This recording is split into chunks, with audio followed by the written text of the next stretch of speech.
الحمدللہ والصلاة والسلام علی رسول اللہ وعلی آلہ وصحبہ وموالہ۔ محترم بھائیو، السلام علیکم ورحمۃ اللہ وبرکاتہ۔ آج ہم سورہ المدثر کی آیت نمبر 49 سے آخر تک پڑھنے والے ہیں انشاءاللہ۔ اللہ تعالیٰ فرماتا ہے: اعوذ باللہ من الشیطان الرجیم، بسم اللہ الرحمن الرحیم، فما لہم عن التذکرۃ معرضین۔ انہیں کیا ہو گیا ہے کہ وہ نصیحت سے منہ موڑ رہے ہیں۔ کفار مکہ کو لگاتار خطاب کیا جا رہا ہے کہ آخر یہ کیوں سرکشی پر آمادہ ہیں، کیا ہو گیا ہے کہ ان کو پیار سے محبت سے سمجھایا جا رہا ہے، نصیحت کی جا رہی ہے، آخرت کا خوف انہیں دلایا جا رہا ہے، لیکن پھر بھی وہ اعراض کر رہے ہیں، شریعت کے باغی بنے ہوئے ہیں، اللہ کے رسول صلی اللہ علیہ وسلم کی نافرمانی پر نافرمانیاں کیے جا رہے ہیں۔ آخر ایسا کیوں کر رہے ہیں؟ اللہ تعالیٰ نے ان کے بھاگنے کی مثال بھی دی، کأنہم حمر مستنفرہ، جیسے وہ بدکے ہوئے گدھے ہوں، جیسے وہ بدکے ہوئے گدھے ہوں، فرت من قسورہ، جو شیر کے ڈر سے بھاگ پڑے ہیں۔ آپ تصور کریں کہ اگر جنگل میں ہو یا اس کے آس پاس میں ہو، گدھے شیر کو دیکھتے ہیں تو کیسے دم دبا کر کے بھاگتے ہیں، کیونکہ شیر کو دیکھ کر کے وہ اپنی جان بچانے کے لیے بھاگتے ہیں کہ ایسا نہ ہو کہ شیر کا حملہ ہو جائے۔ اللہ تعالیٰ نے ان کے دین سے اعراض کرنے کی مثال یہ دی کہ گویا کہ وہ بدکے ہوئے گدھے ہیں جو شیر کو دیکھ کر کے بھاگ رہے ہیں۔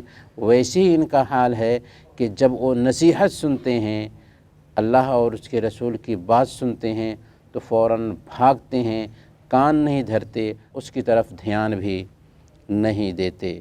بل یرید کل امرئ منہم ان یؤتی صحفا منشرہ، بلکہ ان میں سے ہر آدمی چاہتا ہے کہ اسے کھلی کتابیں دی جائیں۔ ہر آدمی کی خواہش کیا ہے کہ وہ یا تو نبی بنا دیا جائے، یا نبی کے اوپر جیسے وحی اترتی ہے ویسے ہی اس کے پاس وحی اترے، پھر اس کو بتایا جائے کہ یہ جو تمہارے بیچ محمد صلی اللہ علیہ وسلم ہیں، پیغام پیش کر رہے ہیں، یہ نبی ہیں، اور ان کے اوپر اتری ہوئی جو کتاب قرآن ہے یہ اللہ کی طرف سے اتری ہوئی کتاب ہے، لہذا ان پر ایمان لاؤ، تب وہ ایمان لائیں گے۔ یا پھر یہ ہے کہ ان کے سامنے میں کھلی ہوئی کتاب ہو، بالکل تازہ، اس میں لکھا ہوا ہو کہ محمد صلی اللہ علیہ وسلم اللہ کے نبی ہیں، اور پورے یقین کے ساتھ میں اس پہ یقین کر سکیں۔ اللہ تعالیٰ نے بیان فرمایا کہ بل یرید کل امرئ منہم ان یؤتی صحفا منشرہ، بلکہ ان میں سے ہر ایک آدمی یہ چاہتا ہے کہ اسے کھلی کتاب دی جائے۔ سورہ الانعام آیت نمبر 124 میں اللہ تعالیٰ نے اسی کو ذکر کیا، ان کے اس سے ہٹ درمی کو ذکر کیا، لن نؤمن حتی نؤتی مثل ما اوتی رسول اللہ، اللہ اعلم حیث یجعل رسالتہ، کہ ہم ہرگز ایمان نہیں لائیں گے جب تک کہ ویسے ہی ہمیں نہ دیا جائے جیسے اللہ کے رسولوں کو دیا گیا ہے۔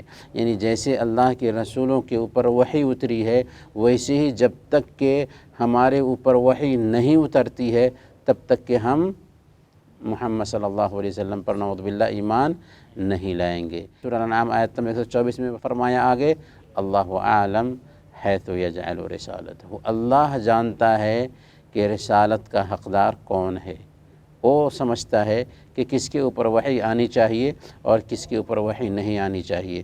اللہ تعالیٰ نے آگے کیا فرمایا کہ یہ جو مطالبہ کرتے ہیں کہ ان کے اوپر وحی آئے جس میں یہ بات صراحت سے ذکر کی گئی ہو کہ محمد صلی اللہ علیہ وسلم اللہ کے رسول ہیں، یا وحی آئے جس کے اندر قرآن کے نزول کی صراحت کی جائے یا کھلی ہوئی کتاب اس کو دے دی جائے، یہ کیا واقعی اگر ایسا ہو تو یہ ایمان لانے والے ہیں؟ اللہ فرماتے ہیں کلا بل لا یخافون الآخرہ، ہرگز نہیں، ایسا نہیں ہوگا، بلکہ وہ آخرت سے نہیں ڈرتے ہیں۔ یعنی ان کے ایمان سے اعراض کرنے کی وجہ قطعاً یہ نہیں ہے کہ اگر ان کو کھلی ہوئی کتاب دے دی جائے، نبی کے جیسے ان کے اوپر وحی اتر جائے تو وہ ایمان لے آئیں گے، ایسی بات نہیں ہے، بلکہ اصل حقیقت یہ ہے کہ وہ آخرت کے دن پر ایمان نہیں رکھتے ہیں۔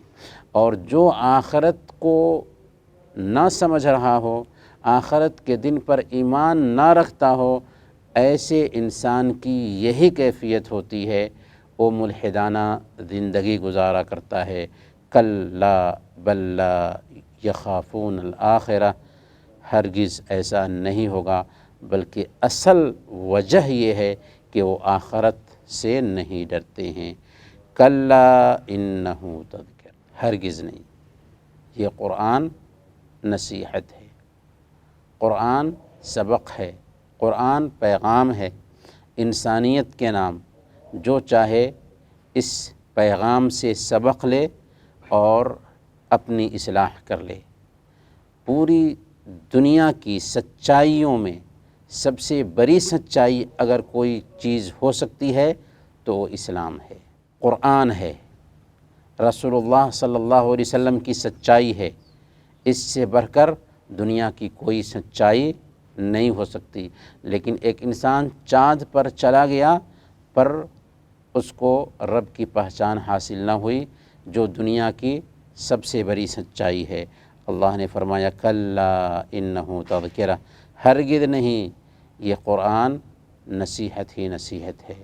جو اس نصیحت سے فائدہ نہ اٹھائے وہ سب سے بڑا بیوقوف ہے۔ فمن شاء ذکرہ، تو جو چاہے اس سے نصیحت حاصل کرے۔ وما یذکرون الا ان یشاء اللہ هو اہل التقوی واہل المغفرہ، اور جب تک اللہ نہیں چاہے گا وہ نصیحت حاصل نہیں کریں گے۔ وہی ہے جس سے ڈرنا چاہیے اور وہی ہے معاف کرنے والا۔ تو اس میں دراصل اللہ رب العالمین نے یہ بیان فرمایا کہ کوئی انسان ہدایت کی چاہت رکھ کر کے بھی اگر اللہ کی چاہت نہ ہو تو ہدایت نہیں حاصل کر سکتا، اور غلط راستے پر چل کر کے بھی اگر اللہ کی چاہت نہ ہو تو غلط راستے پر نہیں جا سکتا۔ تو ایک طرف اللہ رب العالمین نے انسان کو عقل دی ہے، انسان کو اختیار دیا ہے، اور پھر اللہ رب العالمین کی مشیت بھی اس میں شامل ہوتی ہے۔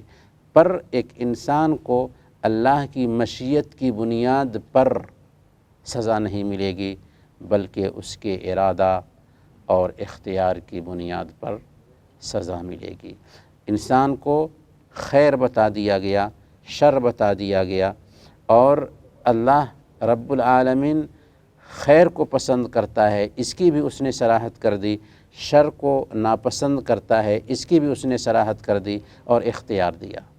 چاہو تو خیر کے راستہ کو اپناؤ، چاہو تو شر کے راستہ کو اپناؤ، لیکن اللہ شر کے راستہ کو پسند نہیں کرتا، خیر کے راستہ کو پسند کرتا ہے۔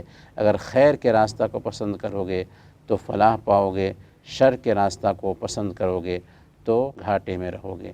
پر اللہ رب العالمین کا ارادہ ہر ایک میں شامل ہوتا ہے، کیونکہ تقدیر کے مراتب میں سے ایک مرتبہ ہے کہ جیسے اللہ کے علم پر ایمان رکھتے ہیں، جیسے ہم اس بات پر ایمان رکھتے ہیں کہ اللہ تعالیٰ نے ہر چیز کی تقدیر لکھ دی ہے، جیسے ہم اس بات پر ایمان رکھتے ہیں کہ اللہ تعالیٰ ہر چیز کو پیدا کرنے والا ہے، ویسے ہی ہم اس بات پر بھی ایمان رکھتے ہیں کہ جو کچھ بھی ہوتا ہے اللہ کے ارادہ اور اس کی مشیت سے ہوتا ہے۔ انسان جو چاہے وہ نہیں ہو سکتا، اللہ جو چاہتا ہے وہی ہوتا ہے، لیکن انسان مجبور محض نہیں، انسان کو اختیار ہے، اور اس اختیار کی بنیاد پر ہی جزا اور سزا سے دوچار ہوتا ہے۔ یہ چند آیات تھی سورہ المدثر کی، جن میں ہم نے بہت سارے پیغامات سنے۔ اللہ تعالیٰ سے دعا ہے کہ اللہ تعالیٰ ہم سب کو ان پیغامات پر عمل کرنے کی توفیق عطا فرمائے. آمین. وصلی اللہ علی نبینا محمد وعلی آلہ وصحبہ اجمعین.